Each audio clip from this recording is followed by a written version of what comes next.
So I made a video on languages previously, and I said how learning different languages could offer spiritual insights. And today I wanted to discuss the following concept, which is a wish in the Islamic culture and the Arab culture, which is when someone wishes that God protects you. They say the following: may God remember you. And it's not the normal remembering. This is the remembering by heart, remembering unconditionally.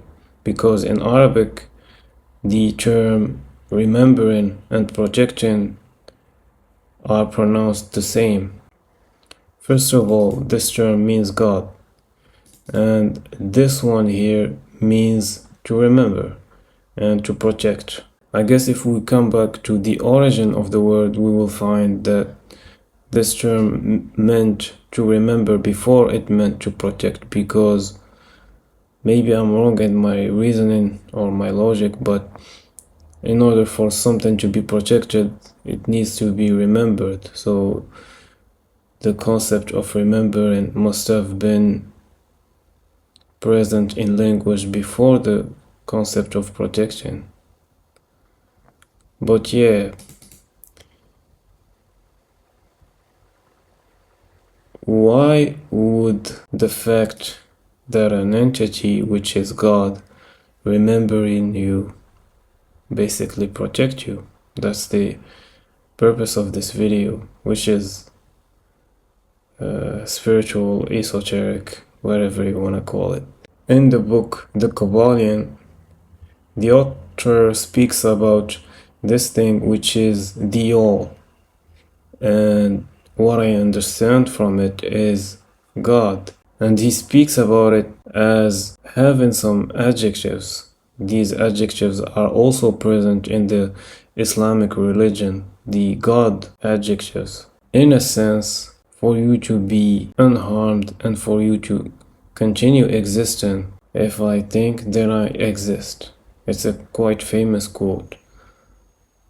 But in this context, I am suggesting that, as well as a lot of esoteric teachings and religious teachings, that as long as you're thought of unconditionally, in this sense, by a certain entity which is God, then you would be protected. So by either you being able to think and recollect enough in order to stay lucid about this life and the concurrent ones, or by you being remembered by an entity which is God, are you able to feel in peace and know that you are protected no matter what. And the reason I'm making this video is I'm from the camp that believes that your thoughts create reality and shape up your reality. As long as you're remaining unconditional, what the hell? As long as you remain unconditional towards them, as long as you're not reflecting them, then sooner or later they will be reflected. So what I mean by that is, if you're having a thought and you write it down, then maybe that fact of you writing it down could be the last reflection of that thought, especially if you're too conditional in the writing of the thought.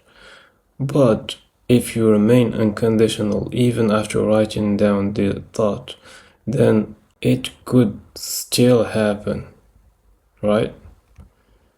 And so what I used to do in cases of having premonitions of bad things happening, what I would do is write them down as if I'm diluting them or making them less prone to happening. Basically, the fact that I'm writing them down makes them no longer being able to be happening in the future. But a premonition is unspecific. And sometimes I ask myself, how much would I be able to react to it anyways? No matter how much the premonition might feel like you've known it for the longest time before it happening, you still couldn't have reacted to it. So what I'm saying is, you writing down the premonitions, the bad ones, in order for them to not happen is a sort of defiance of God, or not trusting in that God has you protected, and that you can confine or restrict the unspecificity of those premonitions, which only God knows how unspecific you can be in your thinking.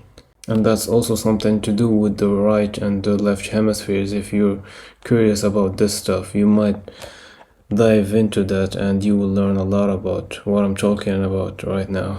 Because when this kind of stuff happens to you, you don't know the words to express it. And if it weren't for my case, the YouTube algorithms, I would have never found this information through people who talk about spirituality on YouTube and so on. So this is the reason why I wanted to share this video, and hopefully you see now that it's more than just you intending on everything and or psychically shaping your entire reality. There's a part of it that's also not your job to do. Okay, so yeah, that's what I wanted to share. Alright, I guess I said everything about this topic, and thanks for watching. See you on the next one.